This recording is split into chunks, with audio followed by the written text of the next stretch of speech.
बिस्मिल्लाहिर्रहमानिर्रहीम। अस्सलाम वालेकुम रहमतुल्लाह।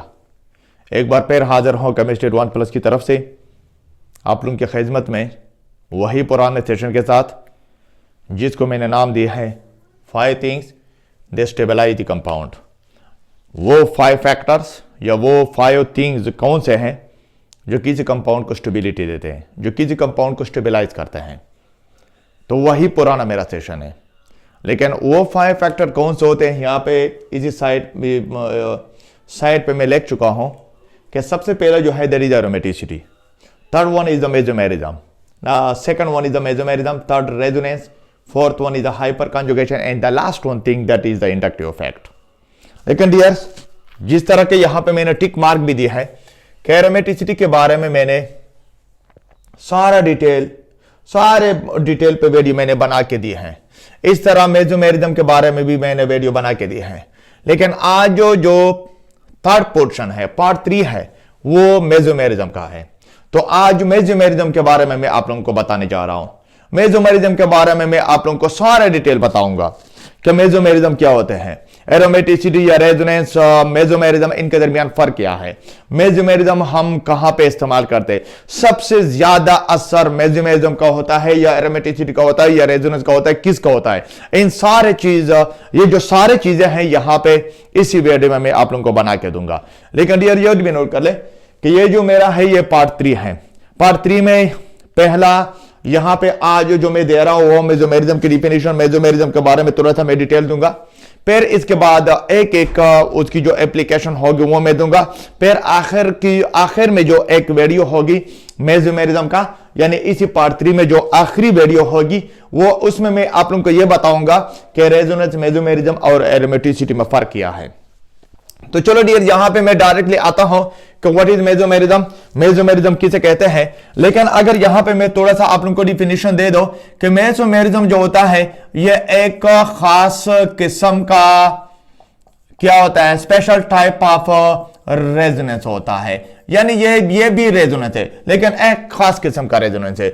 लेकिन इस रेजोनेंस में क्या होते हैं, इन विच फंक्शनल ग्रुप, जिसमें फंक्शनल ग्रुप जो होता है is bonded with the unsaturated carbon atoms, unsaturated carbon atom, जिसमें क्या हो, जिसमें फंक्शनल ग्रुप क्या होते हैं, अनसैचुरेटेड कार्बन एटम के साथ बॉन्डेड हो, तो एक ऐसे स्पेशल टाइप ऑफ रेजोनेंस को हम क्या कहते हैं, that will be called as mesomerism. तो इसको हम मेसोमेरिज्म कहते हैं। तो डियर, यहां पे डिफिनेशन से बात क्लियर हो गई कि ये भी मेसोमेरिज्म जो होता है ये भी रेजोनेंस है। लेकिन इसमें फर्क क्या है, सिर्फ फर्क यहां पे ये होता है कि यहां पे मेसोमेरिज्म में हमें फंक्शनल ग्रुप की क्या करना है, जिक्र करना है। फंक्शनल ग्रुप जो होता है ये बॉन्डेड होता है, लेकिन किसके साथ, अनसैचुरेटेड कार्बन एटम के साथ। डियर्स, यहां पे अनसैचुरेटेड कार्बन एटम का क्या मतलब है डियर्स, यहां पे अक्सर लोग यू करते हैं ना कि वो अनसैचुरेटेड कार्बन एटम को सिर्फ carbon carbon double bond, carbon carbon triple bond को वो कंसीडर करते हैं।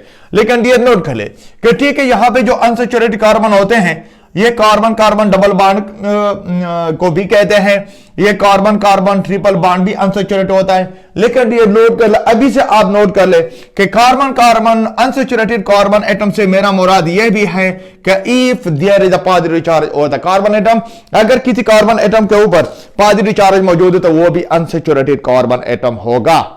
किस तरह, फॉर एग्जांपल अगर इसी रेजोनेंस, इसी मेसोमेरिज्म के मैं 1-2 एग्जांपल सादा सा दे दो किस तरह कि यहां पे मैंने CH2CH into NH2, यहां पे मैंने ये एग्जांपल आप लोगों को दे दी।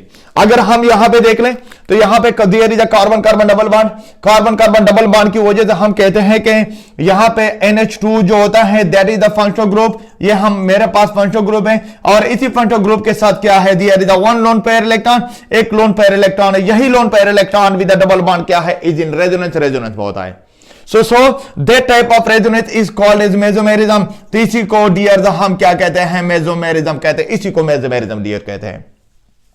तो डियर यहां पे कार्बन कार्बन डबल बॉन्ड, लेकिन कार्बन कार्बन डबल बॉन्ड को अनसैचुरेटेड सिस्टम क्यों कहते हैं? ये इसलिए क्योंकि because there is a sp2 that carbon is also sp2 that carbon is both carbons are sp2 hybridised है। इट मींस इसका मतलब यह है कि एक p ऑर्बिटल जो है वो अधूरा है, यानी मींस इसका मतलब है कि एक p ऑर्बिटल अनहाइब्रिडाइज में है। इस तरह अगर यहां पे एक और एग्जांपल से मैं क्लियर कर लो यहां पे कि जो कार्बन कार्बन डबल बॉन्ड होते हैं, ठीक है, वो भी अनसैचुरेटेड कार्बन है, जो कार्बन कार्बन ट्रिपल बॉन्ड होते हैं वो भी अनसैचुरेटेड है, लेकिन जो कार्बन पॉजिटिव, जिस कार्बन पे पॉजिटिव चार्ज हो वो भी अनसैचुरेटेड। किस तरह? फॉर एग्जांपल अगर, यानी यहां से बात क्लियर हो गई कि अगर कोई कार्बन sp2 हाइब्रिडाइड हो तो फिर वो अनसैचुरेटेड कार्बन कहलाएगा। किस तरह? फॉर एग्जांपल यहां पे मैं एग्जांपल दे रहा हूं CH2, क्या CH2 positive charge into NH2 यहां पे मैंने दे दी। अब ये कार्बन मेरे पास क्या है? ये sp2 हाइब्रिडाइड है। So there is a lone pair electron, यही लोन पेयर इलेक्ट्रॉन यहां पे आके इसी कार्बन पर जो पॉजिटिव चार्ज को खत्म कर ही देता है। इट मींस अगर इसी कार्बन को, इट मींस इसका मतलब, मेरा मतलब यह है कि यही जो कार्बन होता है, ये कार्बन जिस पे पॉजिटिव चार्ज है, ये भी sp2 हाइब्रिडाइड है, तो फिर ये भी sp2 हाइब्रिडाइड है। किसी बुनियाद पर हम उस कार्बन को भी क्या कहते हैं? अनसैचुरेटेड कार्बन कहते हैं, जिस पे क्या हो? पॉजिटिव चार्ज हो। अब मेसोमेरिज्म का मतलब यह होता है कि अगर कार्बन पॉजिटिव, यानी जिस कार्बन पे पॉजिटिव चार्ज हो, या कार्बन कार्बन डबल बॉन्ड हो, या कार्बन कार्बन ट्रिपल बॉन्ड हो, अगर ऐसे अनसैचुरेटेड कार्बन एटम के साथ कोई फंक्शनल ग्रुप अटैच हो, तो वहां पे जो रेजोनेंस होगा उस खास किस्म के रेजोनेंस को हम क्या कहते हैं? That will be called as mesomerism. तो इसको हम मेसोमेरिज्म कहते हैं। लेकिन डियर एक और बात कि यहां पे मैंने जिस ग्रुप पे जोर दिया कि मेसोमेरिज्म में क्या होता है, एक फंक्शनल ग्रुप का होना जरूरी है, फंक्शनल ग्रुप का होना जरूरी है। किसका होना जरूरी? फंक्शनल ग्रुप का होना जरूरी है। तो इसका मतलब यह है कि अगर फंक्शनल ग्रुप का होना जरूरी है तो इट मींस कि जो इसी फंक्शनल ग्रुप का क्या होगा, इसी अनसैचुरेटेड कार्बन पे, इसी अनसैचुरेटेड कार्बन पे क्या होगा? ये एक खास किस्म का असर होगा, जिसको हम क्या कहते हैं? इफेक्ट ऑफ फंक्शनल ग्रुप कहते हैं। जो खास किस्म का असर होगा अनसैचुरेटेड सिस्टम पे, तो उस खास किस्म के असर को हम क्या कहते हैं? कहते हैं इफेक्ट ऑफ फंक्शनल ग्रुप। लेकिन सादे से अल्फाज में शॉर्टली हम इसी इफेक्ट ऑफ फंक्शनल ग्रुप को हम क्या कहते हैं? That will be called as mesomerical effect कहते हैं। That effect will be called as mesomeric effect. क्यों? इसलिए क्योंकि ये जो फंक्शनल ग्रुप होता है, जो अनसैचुरेटेड सिस्टम पे इफेक्ट करता है, असर करता है, वहां पे तो एक फिनोमेना होता है, एक प्रोसेस है, और उस प्रोसेस को हम मेसोमेरिज्म कहते हैं। तो इसके इफेक्ट जो होगा, इस मेसोमेरिज्म का जो इफेक्ट होगा, उस इफेक्ट को हम क्या कहते हैं? मेसोमेरिक इफेक्ट कहते हैं डियर्स। दूसरी बात डियर्स, क्या अगर यहां पे फंक्शनल ग्रुप का होना जरूरी है, अगर फंक्शनल ग्रुप का बॉन्डेड होना जरूरी है किसी अनसैचुरेटेड कार्बन एटम के साथ, तो हमें यह भी पता है कि फंक्शनल ग्रुप जो होते हैं पेयर, ये दो किस्म के होते हैं। On the basis of their effect, mesomeric effect की बुनियाद में फंक्शनल ग्रुप हमारे पास कितने किस्म के होते हैं? दो किस्म के होते हैं। एक को हम कहते हैं प्लस एम इफेक्ट, जिसको हम प्लस एम इफेक्ट से जाहिर करते हैं, प्लस एम से जाहिर करते हैं। प्लस एम का मतलब यह होता है कि जो इलेक्ट्रॉन क्या होते हैं? Which are electron donating group, जो इलेक्ट्रॉन दे रहे हैं, यानी ऐसे ग्रुप जो इलेक्ट्रॉन दे रहे हैं किसी अनसैचुरेटेड सिस्टम को, उसको हम क्या कहते हैं? इलेक्ट्रॉन डोनेटिंग ग्रुप्स कहते हैं। वो फंक्शनल ग्रुप जो अनसैचुरेटेड सिस्टम को इलेक्ट्रॉन दे रहे हैं, तो वो इलेक्ट्रॉन डोनेटिंग ग्रुप होता है। और उसी इलेक्ट्रॉन डोनेटिंग को हम पॉजिटिव एम से, पॉजिटिव एम का मतलब यह है कि जिसका पॉजिटिव इफेक्ट होता है मेसोमेरिकली जो पॉजिटिव इफेक्ट होते हैं, जो हम प्लस एम से जाहिर करते हैं। कौन से ग्रुप होते हैं डियर? फॉर एग्जाम्पल मेरे पास है NH2 है मेरे पास, इस तरह OH ग्रुप है, ये भी मेरे पास है, इस तरह OCH3 ग्रुप एटसेट्रा वगैरह जो है, ये हमारे पास ऐसे ग्रुप्स हैं जो किसी भी कार्बन पे प्लस एम इफेक्ट करता है, पॉजिटिव इफेक्ट करता है अनसैचुरेटेड सिस्टम पे। इस तरह दूसरा जो हमारे पास ग्रुप होता है, फंक्शनल ग्रुप जो होता है मेसोमेरिकली, तो फिर उसको हम जाहिर करते हैं माइनस एम से। अब माइनस एम का क्या मतलब है? माइनस एम का वो मतलब होता है जो इलेक्ट्रॉन को भी ड्रॉ करते हैं, इलेक्ट्रॉन को अनसैचुरेटेड सिस्टम से क्या करते हैं? उसको अपनी तरफ खींच लेते हैं।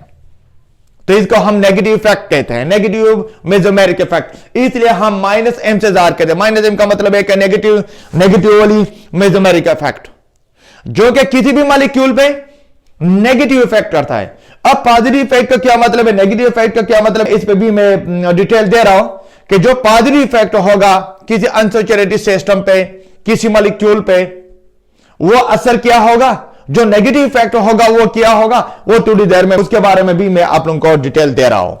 लेकिन जो इलेक्ट्रॉन विथड्रॉइंग ग्रुप होते हैं जिनको हम -m से जाहिर करते हैं, वो कौन से ग्रुप होते हैं, वो यही ग्रुप, इसको ग्रुप को हम क्या कहते हैं, इलेक्ट्रॉन विथड्रॉइंग इफेक्ट कहते हैं। क्या CN है, NO2 है, इस तरह NR3 पॉजिटिव जो ग्रुप होते हैं एटसेट्रा वगैरह, ये सारे ग्रुप ऐसे हैं, NO2, ये सारे ही ग्रुप ऐसे हैं जो इलेक्ट्रॉन को अनसैचुरेटेड सिस्टम से अपनी तरफ खींच लेते हैं। अब इसके असरात क्या होंगे, इसके असरात के बारे में वीडियो बना के दूंगा। अब डियर, इसका मतलब यह हुआ कि यहां पे अगर मेसोमेरिज्म में फंक्शनल ग्रुप का होना जरूरी है, तो इट मींस कि पेयर फंक्शनल ग्रुप का अगर होना जरूरी है तो फंक्शनल ग्रुप हमारे पास दो किस्म के होंगे, एक होगा इलेक्ट्रॉन डोनेटिंग, दूसरा होगा इलेक्ट्रॉन विथड्रॉइंग। इलेक्ट्रॉन डोनेटिंग वो ग्रुप होता है जो इलेक्ट्रॉन दे रहा है, इलेक्ट्रॉन विथड्रॉइंग ग्रुप वो ग्रुप होता है जो इलेक्ट्रॉन को अपनी तरफ खींच लेते हैं। अब इसका इफेक्ट क्या होगा, जिसको हम कहते हैं एप्लीकेशंस ऑफ मेसोमेरिज्म, जिसको हम नाम देते हैं एप्लीकेशन ऑफ मेसोमेरिज्म। अब एप्लीकेशन ऑफ मेसोमेरिज्म के बारे में मैं एक अलग सा वीडियो दे रहा हूं।